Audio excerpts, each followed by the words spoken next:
आज इस वीडियो के द्वारा हम दर्शन और भ्रमण करते हैं राजस्थान के नागौर जिले के नागौर दुर्ग का।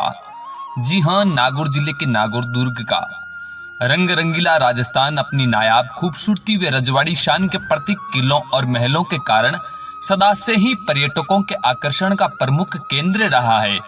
आज हम राजस्थान के मध्य भाग में बसे एक ऐसे पर्यटन स्थल नागौर की सैर करते हैं तथा ये जानते हैं कि नागौर क्यों है पर्यटकों के लिए खास। नागौर का किला दूर दूर तक फैली रेत के बीच एक प्रकाश स्तंभ की तरह दिखाई देता है। 4वीं शताब्दी में अस्तित्व में आया ये किला राजस्थान के अन्य किलों की तरह ही ऊंची पहाड़ी की चोटी पर स्थित है। नागौर दुर्ग भारत के प्राचीन क्षत्रियों द्वारा बनाए गए दुर्गों में से एक माना जाता है कि इस दुर्ग के मूल निर्माता नाग क्षत्रिय थे। नाग जाति महाभारत काल से ही 1000 साल पुरानी थी। ये आर्यों की ही शाखा थी तथा इक्ष्वाकु वंश से किसी समय अलग हुई थी। महाभारत काल में नागों तथा कुरुवंशी आर्यों के बीच राजनीति सत्ता को लेकर विकट संघर्ष हुआ, जिसके चलते ब्रह्मा से लोग नागों को आर्यों से विलग जाति मानने लगे। महाभारत काल के जन्मेजय यज्ञ के बाद यद्यपि नागों की बहुत क्षति हुई, किंतु कालांतर में नागों का एक बार फिर से अभ्युदय हुआ, जो मगध के गुप्त वंश के उदय होने तक चलता रहा। गुप्तों ने नागों को अपने अधीन कर लिया। इसके बाद नाग छोटे छोटे राजाओं के रूप में राज्य करने लगे। वर्तमान जो नागौर भी है, उन्हीं नागों की एक राजधानी थी। उन्होंने ही ये नाग दुर्ग बनाया, जो अक्षत्रपुर दुर्ग तथा नागौर के नाम से विश्व विख्यात हुआ। नागों द्वारा निर्मित नागौर दुर्ग महाभारत कालीन अन्य बहुत से दुर्गों की भांति मूलत मिट्टी से बना था। तिथियां बदलती रही, समय अपने रफ्तार से चलता रहा और यह दुर्ग भी काल के थपेड़ों को सहन करते हुए बदलता रहा। आज नागौर का जो वर्तमान स्वरूप दिखाई देता है, ये राजा धीराज भगत सिंह के समय का जान पड़ता है, जिसमें कुछ संरचनाएं अत्यंत पुरानी हैं तथा कुछ संरचनाएं उसके बाद की भी है। नागौर किले के इतिहास की बात करें तो धानवन दुर्ग नागौर का निर्माता चौहान शासक सोमेश्वर के सामंत केमास को माना जाता है। किले की नींव 1154 ईस्वी में रखी गई।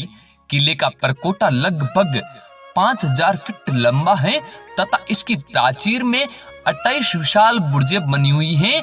किले के चारों ओर दोहरी प्राचीन निर्मित किले में कुल 6 विशाल दरवाजे हैं, जिनका नाम सिराई पोल, बिजली पोल, कचहरी पोल, सूरज पोल, धूपी पोल और राजपोल के नाम से आज भी जाना जाता है। नागौर किला 2100 गज के घेरे में बना हुआ है। किले में 1570 ईस्वी में अकबर ने प्रसिद्ध नागौर का दरबार आयोजन किया था, जहां अनेक राजपूत शासकों ने मुगल आधिपत्य स्वीकार किया। महाराजा गज सिंह के अनुरोध पर मुगल सम्राट शाहजहां ने नागौर का किला अमर सिंह को दे दिया।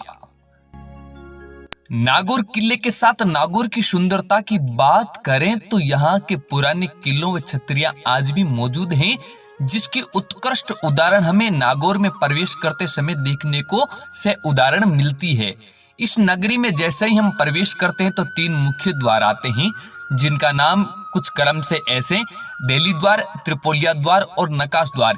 इन्हीं द्वारों के हम माध्यम से हम नागौर के अंदर प्रवेश करते हैं।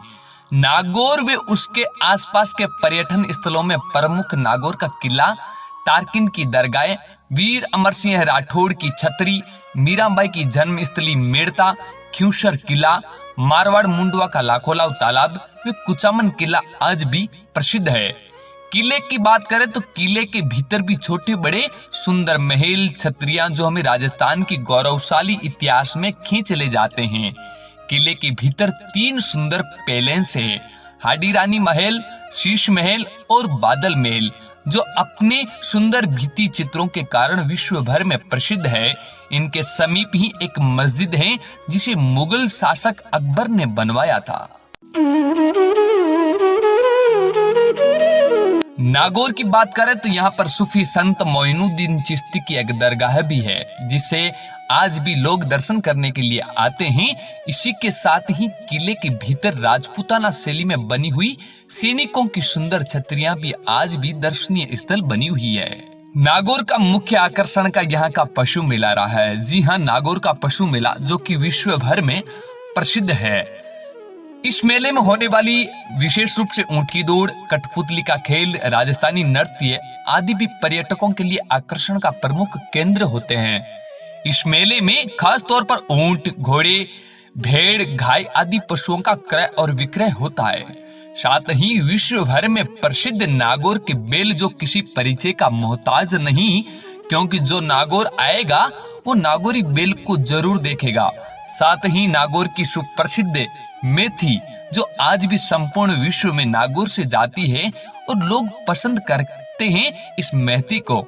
जैसे ही पशु मेले की बात करें तो जैसे ही सूर्य के अस्त होने के साथ ही नागौर के इस पशु मेले में यहाँ के पारंपरिक लोक नृत्य की गूंज एक सुंदर समा बांध देती है और इस कार्यक्रम में राजस्थान के संपूर्ण संस्कृति से जुड़े हुए कलाकार अपनी प्रस्तुतियां देते हैं।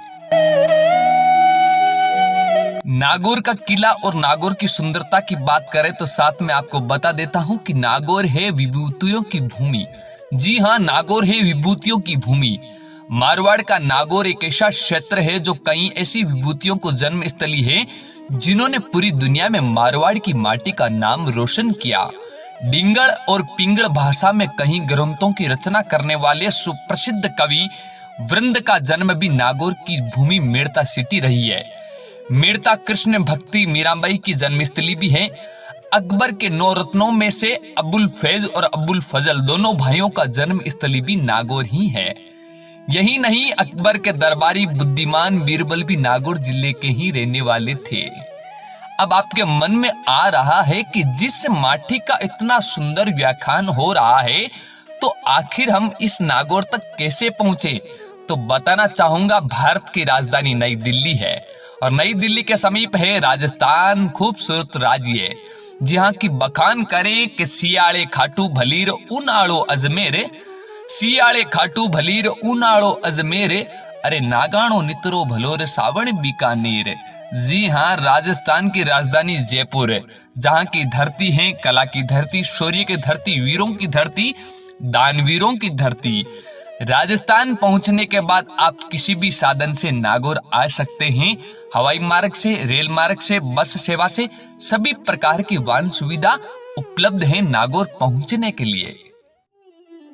आप सभी का बहुत बहुत धन्यवाद। इस वीडियो के अंदर किसी भी प्रकार की कमी रही, त्रुटि रही तो मैं आपका दोस्त एंकर मनीष मुंडू आपसे माफी चाहता हूं, क्षमा चाहता हूं। और आपको ये वीडियो अच्छा लगा तो आप कमेंट बॉक्स में आप अपनी प्रतिक्रिया दें और आगे आप किस प्रकार का वीडियो देखना चाहते हैं वो भी हमें बताएं। आपको ये वीडियो अच्छा लगा तो लाइक करें, शेयर करें, चैनल मनीष मुंडवा को सब्सक्राइब करें, हमारे साथ बने रहें। फिर मिलता हूं बहुत जल्द एक नए वीडियो के साथ। मैं आपका दोस्त मनीष मुंडवा। Radhe Radhe, smart life.